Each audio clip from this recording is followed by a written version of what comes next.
Hello, Crunchies! We are in a brand new week of Lent. We are almost to Easter. In this video, we will be exploring how sacrifice and marriage go hand in hand. If that is something you are interested in, stay tuned.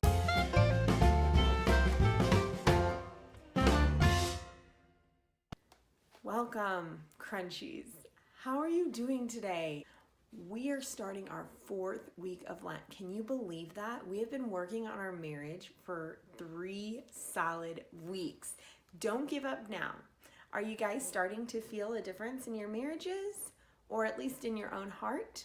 This week, I'm going to be sharing a few things from the book because they're very well written, and so I just wanted to read them. Love makes sacrifices. It keeps you so tuned in to what your spouse needs that you often respond without being asked. And when you don't notice ahead of time and must be told what's happening, love responds to the heart of the problem. Even when your mate's stress comes out in words of personal accusation, love shows compassion rather than becoming defensive.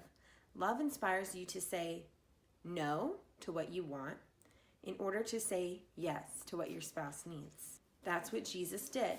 He laid down his life for us to show us that we should also lay down our lives for others. Truly loving our spouses takes sacrifice. We're not going to be able to achieve levels of marriage that we've never achieved before unless we give a little extra. My husband and I are taking a class right now, and they call it Servant Spouse University. I think that is a wonderful name for a Catholic marriage class because it implies that you are your spouse's servant. You are thinking of them first. See, I can't even say this without wondering if I'm putting false information out to the internet, because it is so countercultural. It is so against everything we've been taught. I mean, from my own experience, maybe yours was different, but I was taught me first. Me first. There is a level of caring for ourselves that we do need to be mindful of, but that's ultimately our relationship with God, and that is in order. But we really should be caring for our spouses right after that relationship with God. That is how important they are. They are part of us. When we became married, two became one.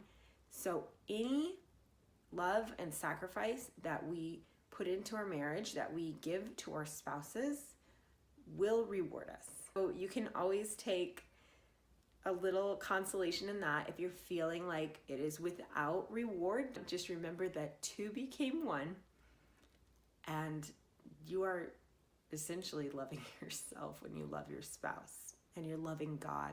Boom.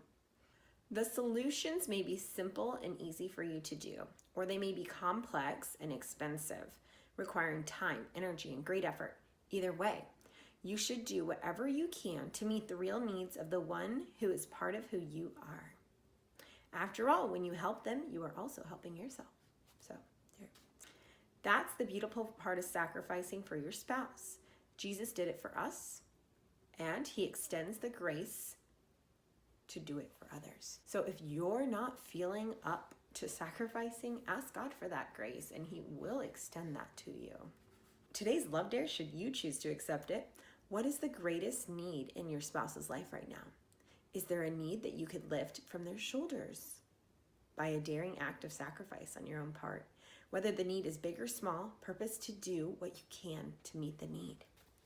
So for my spouse, I am doing something a little difficult for myself.